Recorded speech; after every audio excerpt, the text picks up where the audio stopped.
The fifth and final stop of the Red Bull X-Fighters 2009 World Tour would bring us to London and the amazing Battersea Power Station, where the 20,000 English fans in attendance were treated to a spectacular show of freestyle motocross. Swiss rider Matt Ribot took the course against Robbie Madison, where either of the two riders could take a win on the night and would win the world title.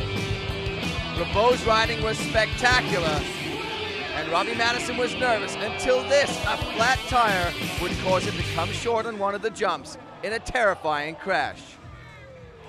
But Ribot would get up and leave on his own 2 feet to get some medical treatment, which left Madison to advance to the semi-final against Nate Adams, one of the other riders who was in contention for the world title that night. Madison looked good, pulling some huge extensions and some massive tricks. But then, after the big course transfer, his bike would stall, causing him some problems, until he got to the same ramp where Matt Ribot had his crash, and that was enough to let Adams advance. Ego Sato was in a quarterfinal round against Danny Torres. Sato has had an amazing year and advanced out of the first round to pull the hugest tricks we'd seen on the night.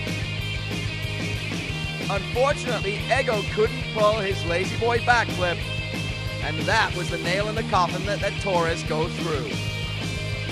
Brandon Hartley, the 17-year-old from New Zealand, showed just how much fun you can have in an F1 car. Up against the other 17-year-old Kiwi was Danny Torres against Levi Sherwood in the semifinals. Torres had had a fantastic week in London and was pulling out some amazing riding and incredibly extended tricks. Take a look at this. The Twitch Indian Air to Saran Wrap whipped out an unbelievable trick. But even tricks like this, the turn down, were not enough to take Torres through, and Levi Sherwood would advance through to the finals. Levi Sherwood is the rubber band kid. He has incredible extension and unbelievable flexibility. But maybe the only knock against Sherwood in his 2-minute finals run was that he pulled too many tricks that were too similar. But Sherwood was claiming it in front of the crowd, hoping to take Adams down.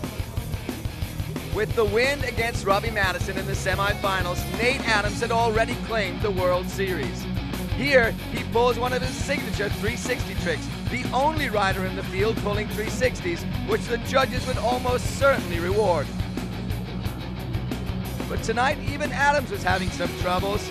But not on this transfer. Look at the huge knack-knack, and this, the big cliffhanger to stage dive.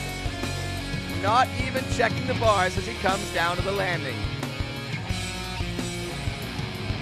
Adams was a little bit concerned, so it was down to our 5 judges to make the decision.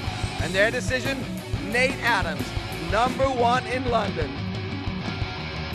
So as the 2009 series wound down, the champagne would fly, and Nate Adams would celebrate a double win at Battersea.